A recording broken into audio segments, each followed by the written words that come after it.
Dear FoundHer, as you know, there's no blueprint for entrepreneurship. You wear so many hats, you burn the midnight oil, you pour your heart and soul into everything that you do.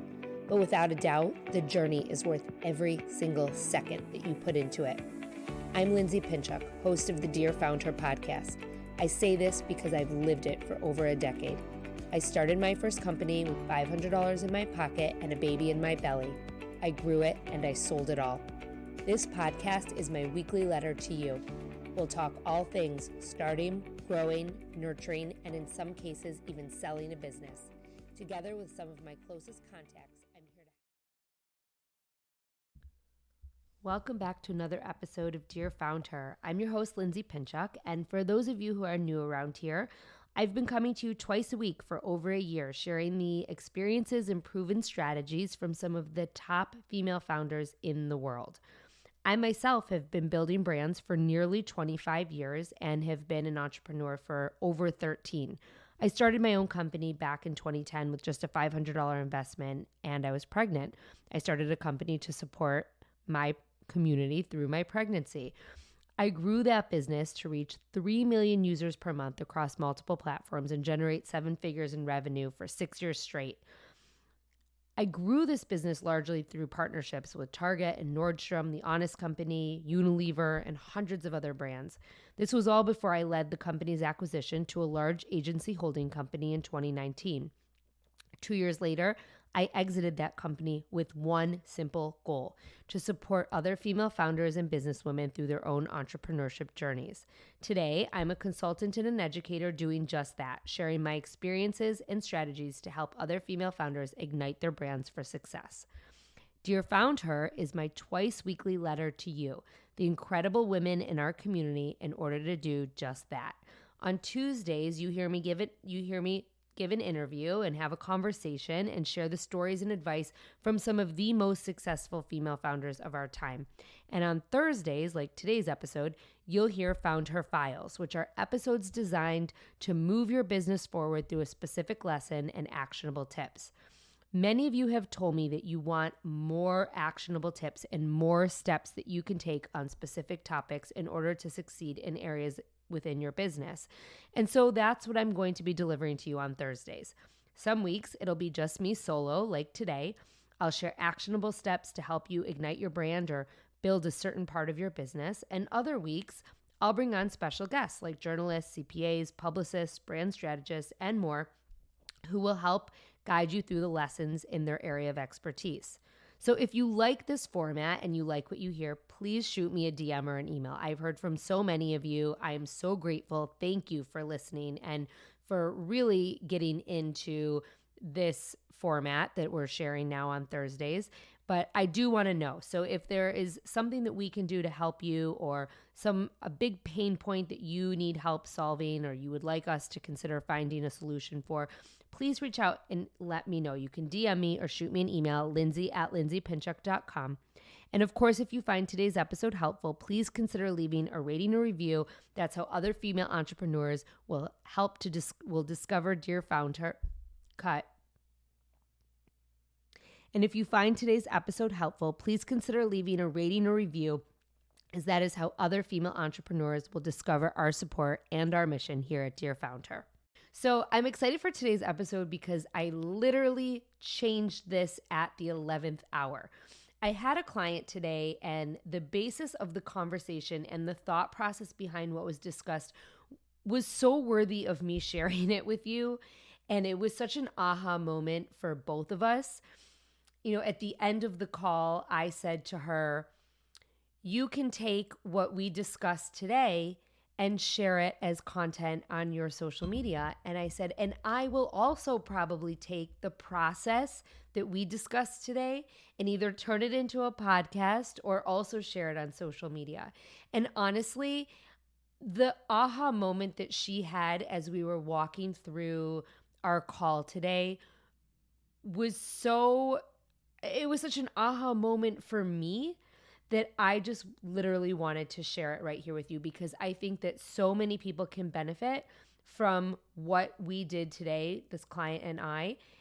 And apply it to your own businesses, especially so many of you who are stuck. And I get this all the time from you guys on social media and in emails and on LinkedIn, which I know is social media, but in DMs, that you tell me you're stuck and you ask me like, how do I scale my business, or how do I reach more people, or how do I make more money? And this was the exact conversation that we had today. So I want to share it with you.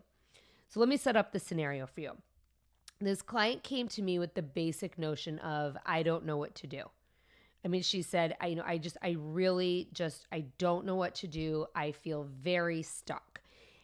She told me she had 35 plus years of experience in her field, and she just didn't know how to further monetize and scale her services.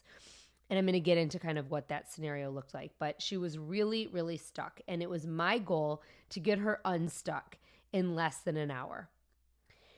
So her current service is one that essentially offers large builders and architects to hire her and to use her during their planning and building process as a consultant. She consults with them to make spaces functional in their plans as they're building both big buildings, full homes. They're very large projects.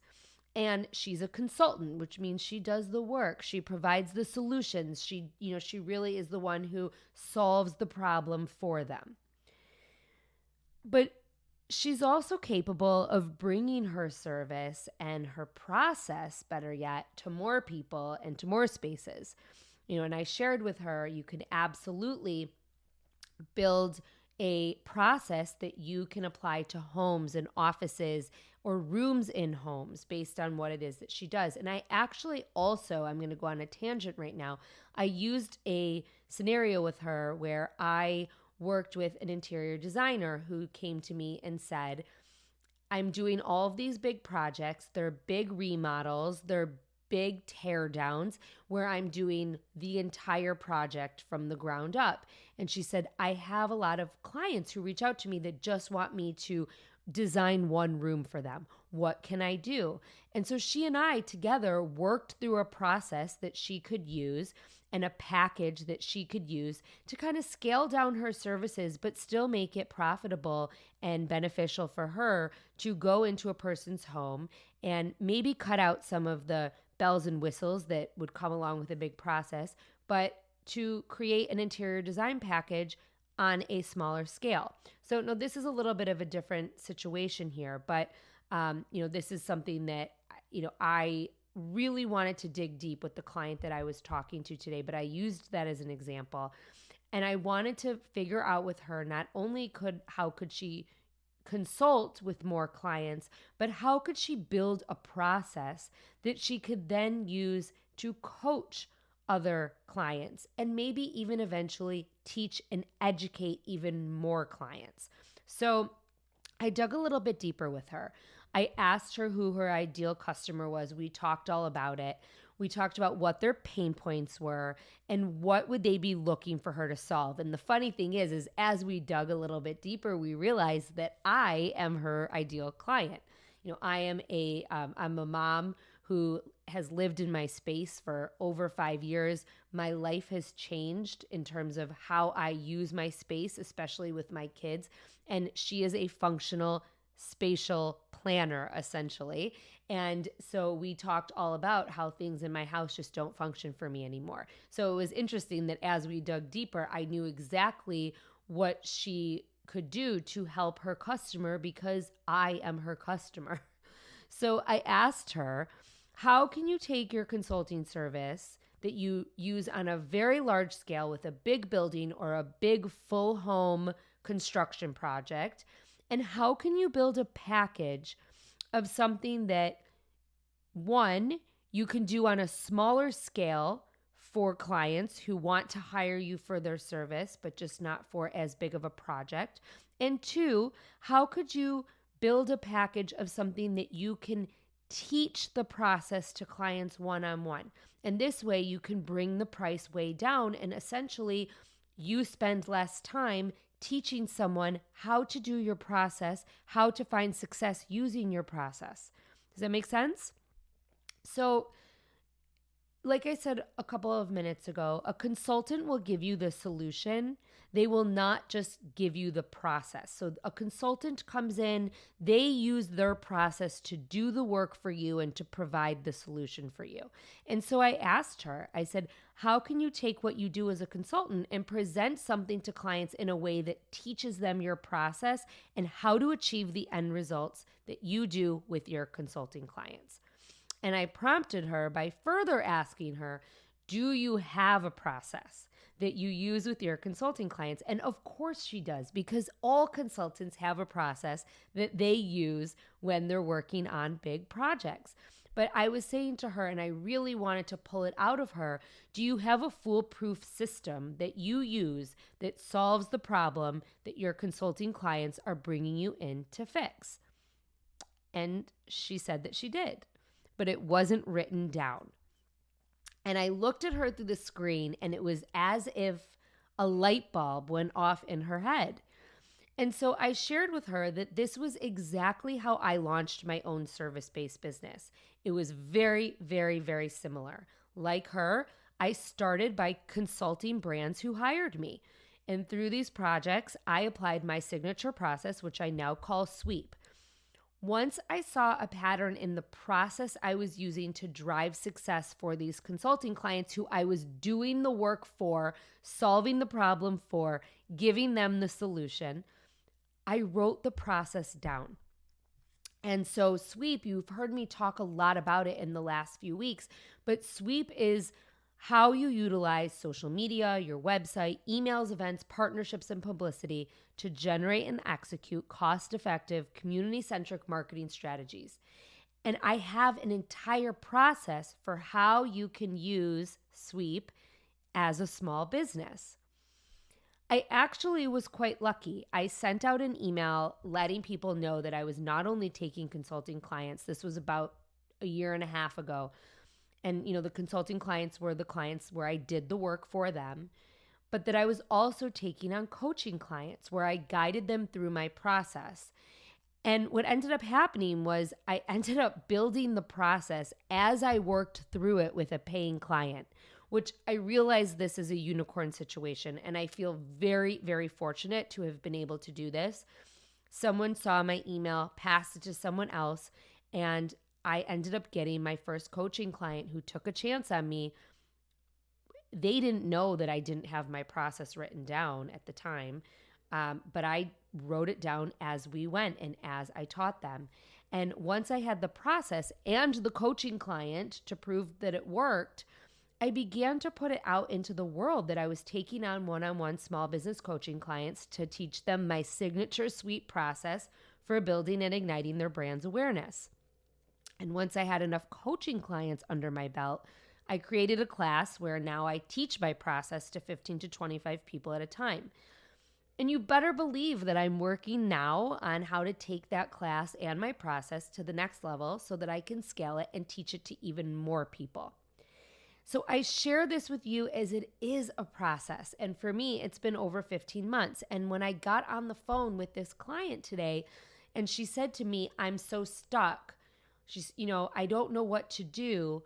I have 35 years of experience, expertise, success in this process and method that I use with these large builders and these large architects. But I want to take it further. I want to help more people. I want to present something that can really make a difference in people's lives. I said to her, you really have a few options, right? And I presented a couple of options for her. And the option that she ended up choosing was the one that I knew that she was going to choose. The option that she ended up choosing was a hybrid between her consulting work and how do you take that consulting work and scale it and teach it and offer a more palatable solution so that more people can consume it. And that's where we ended up. So, we ended up with her saying, I have a lot of work to do. I have to write down my process. And she's right. So I share these two examples with you so that you can kind of take a look at and at how you would get a service-based business off the ground. I want to share some really concrete guiding tips with you as you think about these two examples that I just shared with you. These guiding principles are the same ones that I shared with my client today, and they're the same ones that I've applied for myself as I build my 2.0. And I shared this with you with the caveat that the process that I teach and the process that I share is sweep. It's how to market your brand and how to build your brand awareness. The process that I'm sharing with you right now is simply a process that I've worked through on my own. It's a process that I've guided other business owners through. It's a process that I shared with this client today who wanted to get unstuck. So it's definitely one that comes from experience. But I am not right now teaching you my sweet process. I am really wanting you to get a good look at these guiding tips and principles that you can use if you are stuck right now and you want to figure out how to really grow and scale that service-based business. So the first thing that I would recommend is that you talk to people. You seek advice, and not just from the people who know you best. In fact, the client that I spoke to today told me she talked to two people.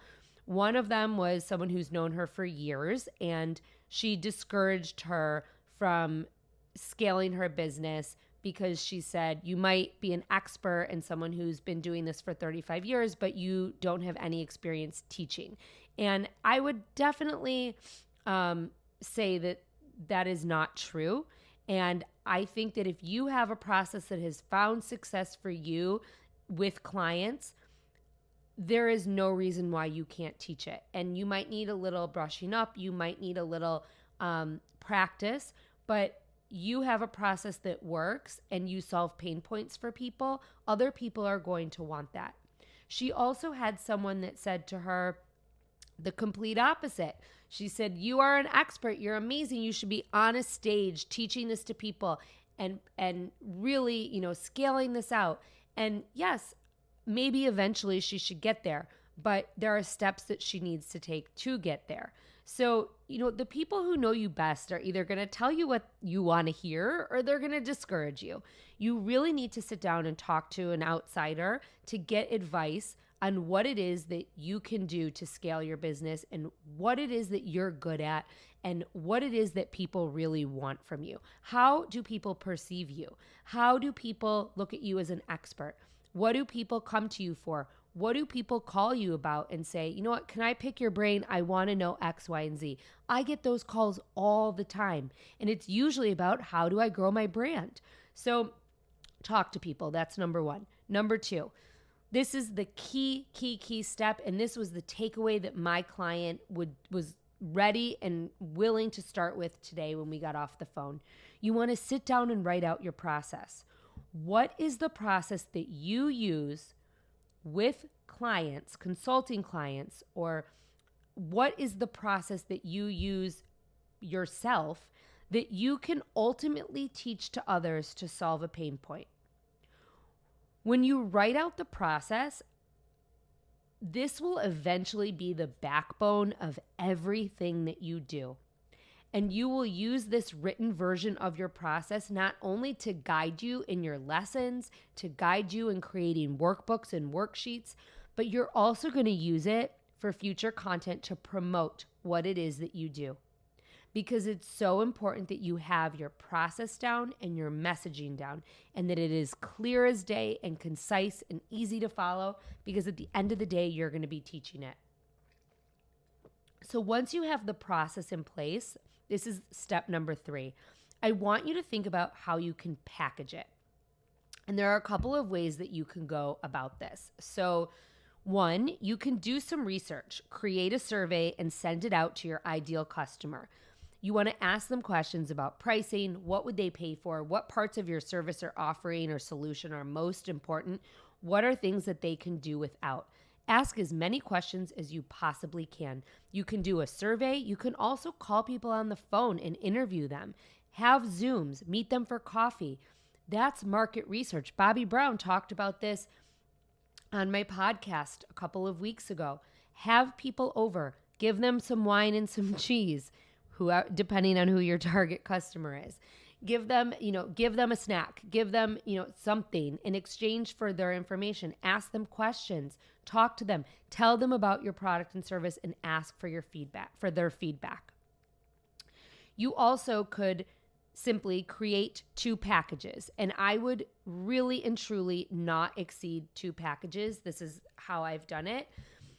But I would create 2 packages. I would create one that is a do-it-for-you package that you could offer to clients. This would be priced higher, of course, because you will be consulting, you will be doing the work, but it won't be at the level of whatever your big projects are that, in this case, architects and home builders were hiring this client for. And the second package will be where you coach the client along the process to solve their eventual problem. And obviously this will be at a lower price point, but you should have, teaching tools in place and aids to help the coaching process. That's kind of a whole other conversation, but it is a lower pricing point because you're not spending as much time, you are not doing the work. 2 packages should be enough. I honestly think when you put too many options in front of a customer, they get confused. But you want to write out what will be included in each one and how much will the package cost. Really think about it. You want to kind of back into what that rate is. Take your ideal hourly rate and consider how long will it take you to do the job as a consultant, doing these 5 or 10 things that you've put in the package, and how long will it take you to do the job coaching someone along in the process, doing these 5 or 10 things in the process. Know that some clients will be easier than others, but it is much easier for a client to process and palette a package versus an hourly rate. And, like I said, sometimes you'll win and sometimes you'll lose depending on who the client is, but hopefully you will find a middle ground in your packaging and pricing where you feel satisfied each and every time. You want to know that pricing is subjective. You heard Catherine Janicek talk about pricing right here on Dear FoundHer on Tuesday. She is a service-based business. If you have a service-based business, I would absolutely listen to that episode of Dear FoundHer. You don't know how to price something until you do and until you put it out into the world. If people buy it with no questions asked, oftentimes it might be too low. If they push back hard, it might be too high. Once you create demand for your service, you will eventually be able to raise your price. And it's just something you have to gauge by putting it out into the world. So once you have these 2 packages, number 4 is to test out your concept. You want to have a proof of concept and you want feedback. Find someone who you can provide your service to. Go through the entire process with them and ask them for feedback. What works? What doesn't? And if it worked, ask for a testimonial. Because that way you can share how your process worked with the client and you can share how they liked working with you. If it didn't work, make sure that you fine-tune the process and try it again. I would test the concept on 3 to 5 people. This way you get great feedback, you get a variety of feedback, and hopefully some testimonials for the service you're providing. And I will tell you, it is okay to test your concept for free. This is how you build a business. This is how you make necessary changes. And I have heard it time and time again from people who have gotten businesses off the ground. And I myself provided my service for free and a very low cost in the beginning to a client in order to make that happen. So you want to make sure ultimately you are doing the best job you possibly can when you are testing out your concept, because don't forget, word of mouth marketing goes a long way. So if you're testing out a concept and someone's really happy with it, there's a good chance that once you put it out into the world, they're going to share it for you. Number 5, while you are testing your concept, you want to start sharing on social media. You want to share your knowledge, share that area of expertise that you've been building for years. In the case of my client this morning, she has 35 years of experience. Think about how many stories she can share. Think about how much knowledge she can share on social media. You want to start building a digital footprint. And you want to do this at the same time that you're proving your concept so that when you eventually launch your product, you have a digital footprint for people to refer back to. Talk about interactions that you're having with your test clients. How are they faring? What successes are they seeing? What are their pain points? Use your real life experience to create content about the service you're providing and the business that you're building. Now, I want to also just point out, if you are doing a proof of concept and you're testing your concept on people, no one has to know. No one has to know that you might be bartering. No one has to know that you might be providing a service for free. You are building a business, and that is up to you and you alone. You don't have to let anyone in on the logistics or that you gave away your service so that you could get a testimonial. That is for you. And I think that's very important to share, because you don't need to let people know what you're doing in order to build the business. And if that means getting experience by putting yourself out into the world with a client for free, then so be it. You're building your experience, you're building your resume, you're building your track record, which when people hire a service-based business, they want to see a track record. So if you don't have one, you have to create one. Number 6, once you have your systems down, you want to put your service out into the world. As you know, I tell you all the time to send an email to everyone that you know and let them know what it is that you're doing. Let them know what your offer is, and keep talking about your offer in emails, social media, everywhere you can. When you're on the train with people, when you're at parties, let people know what it is that you do. If you don't, no one is going to hire you. And I say this, I want to share also, like, I have started sending out really short messages to my first degree LinkedIn contacts, letting them know that I go into companies all across the country providing talks and workshops using my SWEET method and teaching their marketing departments how to use my SWEET method to build community. And I will tell you that in the last week and a half since I started doing this, I have set up more calls with interested parties who want to buy my service than ever before. You have to put yourself out into the world. And at the point of you starting to do that, you should have a few months of social media on your social accounts under your belt. So there should be enough of a footprint that you're not starting from scratch. Use your network to try to get new clients. If your test clients were a success, naturally, they will probably share you with others that they know who might need your service. You can also give them a gentle push in that direction. Number 7, whatever you do, don't be pushy. I said gentle push. When people say no, move on. Forget it. It takes a lot of no's sometimes, but eventually you will get that one yes, and you will get that paying yes. I can promise you that, especially if you have a service that you're providing, that you've done all of these steps leading up to it. You've done the research, you've asked your target customer, you've tested your proof of concept. It is natural that you will get some no's, but you will get that yes.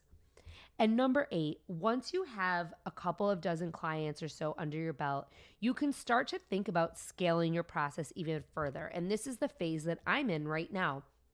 Think about, can you ultimately create a workshop or a course sharing your process to solve a particular pain point? Ultimately, this could be a place that you get to make recurring revenue off the process you built back in step 1, right? Like we talked about writing down that process. You built a process from the services that you provide, and ultimately you can put it out there in a way that will generate recurring revenue, especially if people are finding success from it. I want you to know that this isn't an overnight action plan. It's one that takes time, thought, preparation. But so many of you come to me and ask, where do I start? And really and truly, these are 8 steps that I have myself used, not once, but twice. And I would consider you using to get your service-based brand off the ground effectively. And truthfully, you can use a lot of these steps for a product-based business as well. Very similar to a service-based business. You're going to want to test your concept. You're going to want to write your process. You're going to want to test your concept. You're going to want to do research. These are all things that you do when you start a business. I've just outlined them for you today because I applied it to a service-based business earlier this morning, and I felt that her aha was such that more people should benefit from the knowledge that I shared with her. When I hung up with my client today after just an hour, she had her marching orders, many of which are outlined right here. She was unstuck and she said to me, now I can get to work. I just have to start by writing my process. And honestly, that was the goal of the call. And in getting off the phone with her, I felt successful that there would be another call on the calendar soon. Once she has that process, I'm sure we'll reconnect as to how to continue to put it out into the world. I want to thank you so much for listening and thank you for being here. I hope that you found this episode of Dear FoundHer helpful as you consider your own business. I'd love to know what you think. Please feel free to DM me or email me with your feedback and let me know if this helped you in your own process. Stay tuned for another episode of Dear FoundHer coming your way every Tuesday and Thursday.